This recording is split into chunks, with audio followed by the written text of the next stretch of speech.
Salut à tous, c'est Pank de la chaîne, bienvenue sur cette vidéo qui aujourd'hui va parler de phubbing. Vous avez peut-être déjà vécu, voire même, je garantis à 98% que vous l'avez vécu, du phubbing. C'est le moment où vous êtes avec des potes, la famille, des personnes qui vous sont proches, et qu'en discutant, ils commencent à prendre leur téléphone portable et ils commencent à vous parler en parallèle du téléphone, voire à être complètement déconnectés de ce que vous êtes en train de dire.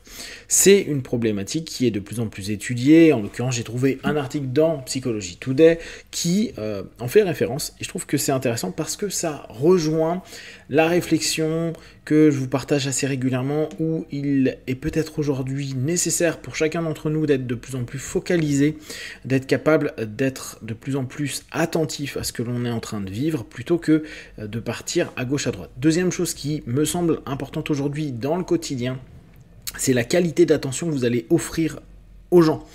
Quand vous discutez, quand vous écoutez, quand vous partagez, quelle est la qualité que vous êtes en train de donner? Quel est le temps que vous êtes en train de partager avec une personne? Est-ce que c'est un temps qui est dissocié, multidissocié avec notre téléphone portable, ou est-ce que c'est quelque chose où vous vous investissez et bien sûr vous attendez de l'autre un investissement au mieux de ce qu'il peut vous proposer? Bien sûr, chacun a ses façons et ses niveaux pour le faire. C'est un article de Psychology Today du 25 septembre. Je vous donne les points clés. Le phubbing consiste à snober quelqu'un comme un partenaire amoureux afin de prêter attention à votre téléphone. Aussi courant soit-il, le phubbing est offensant et souvent considéré comme un allergène social. Les personnes qui sont phubbées ressentent souvent du ressentiment et sont plus susceptibles de se lancer elles-mêmes dans le phubbing. Alors, ça c'est pas forcément super intéressant. Le phubbing est courant mais offensant. Le phubbing fait référence au fait de donner la priorité à un téléphone plutôt qu'à une interaction sociale. C'est pour ça que je reviens sur la notion de focalisation.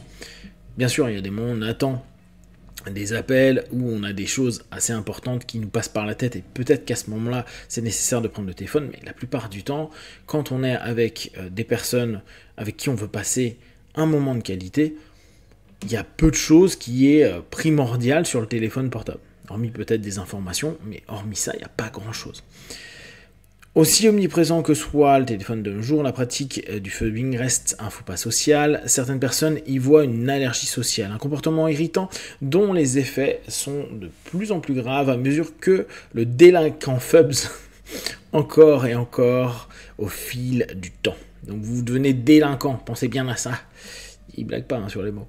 Si les gens peuvent être allergiques au phubbing des autres et que cela est communément reconnu comme un comportement indésirable, pourquoi les gens donnent-ils la priorité à leur téléphone lorsqu'ils sortent avec des amis ou un partenaire romantique? Pourquoi les gens phubbent-ils?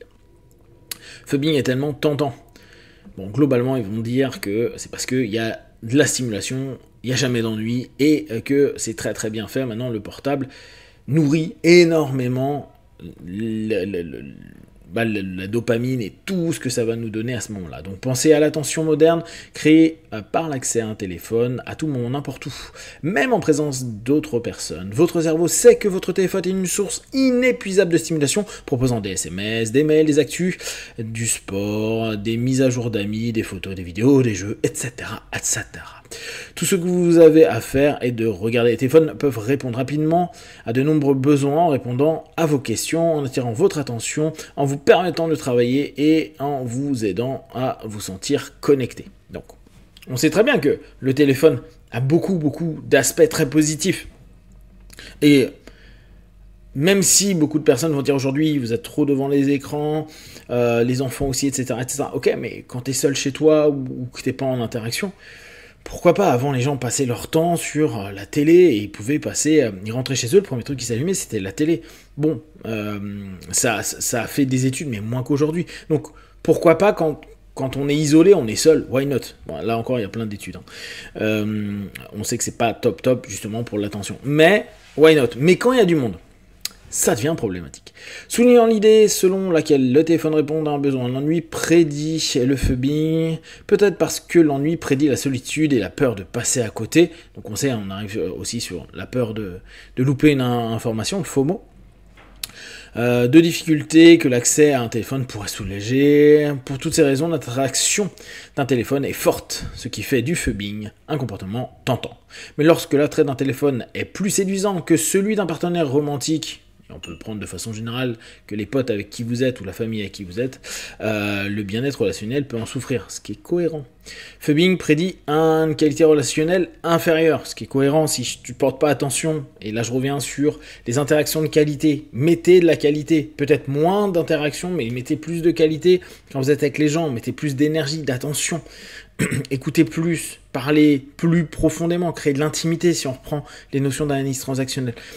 Sinon, restez à envoyer des SMS.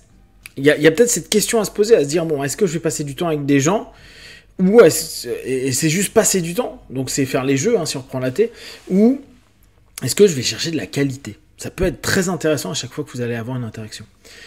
Personne n'aime se sentir ignoré ou sans importance. Il n'est donc pas surprenant que le phubbing soit lié à un moins bon bien-être relationnel. Des recherches ont montré que le phubbing est associé à une moindre satisfaction relationnelle. Bon, allez, là, rien de neuf. Les corrélats potentiels du phubbing semblent s'étendre au-delà de la relation elle-même. Par exemple, le phubbing peut indirectement réduire la satisfaction des gens dans la vie, en raison de ses effets néfastes sur la satisfaction relationnelle et la qualité des relations. N'oubliez pas, on est des êtres sociaux.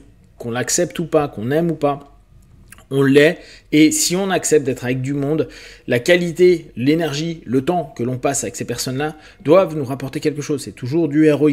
On va chercher quelque chose de bien, même quand vous passez votre temps à vous plaindre. Ça se trouve, c'est juste une oreille, une attention spécifique. Donc, moins vous êtes connecté à ce moment-là, plus vous enlevez quelque chose qui est quand même assez primordial pour notre cerveau dans la sociabilisation, qui est, à ce moment-là, il y a plein d'éléments qu'on connaît de notre cerveau et notre façon de se comporter en communauté. Les victimes ont diverses réactions au phubbing. Le phubbing peut réduire la satisfaction relationnelle, mais nous savons que les gens le font avec leurs partenaires amoureux.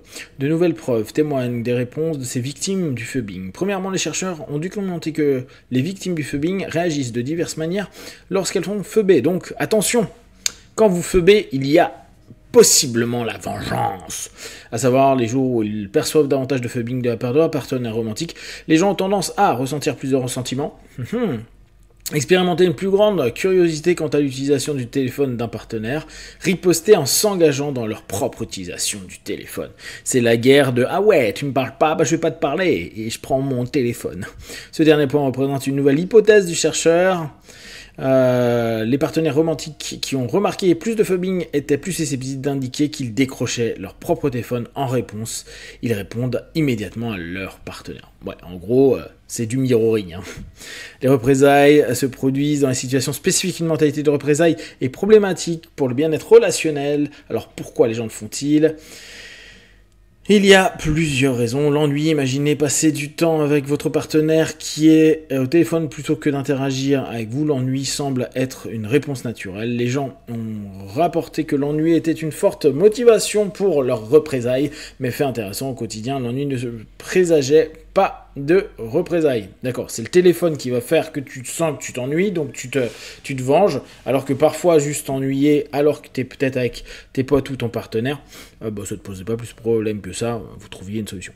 Envie de vengeance, les motifs de vengeance se distinguent par des situations conçues pour déclencher des représailles. Plus un partenaire percevait du phubbing, plus il ressentait le désir de vengeance. De même, l'analyse quotidienne a montré que les jours où les gens percevaient davantage de phubbing, ils voulaient se venger. Cette vengeance prédisait son propre phubbing.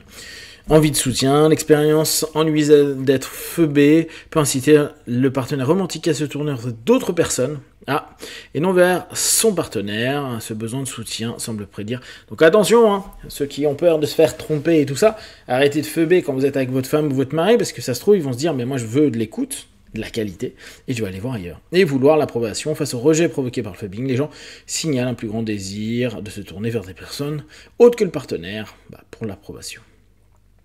Voilà, si vous feubez, posez-vous des questions, voyez pourquoi vous feubez, et observez-vous, hein, parce que parfois ça peut être vraiment des patterns que vous avez mis en place automatiquement, c'est toujours intéressant à prendre en compte et peut-être à corriger si ça vous dérange ou dérange les situations dans lesquelles vous vous trouvez. Si vous avez des questions et des remarques, vous les partagez sur Facebook, YouTube, j'y répondrai le plus rapidement possible, et comme d'habitude de tout ce que je propose, ne prenez que ce qui est bon et juste pour vous, testez, observez, analysez et concluez. Be one, ciao.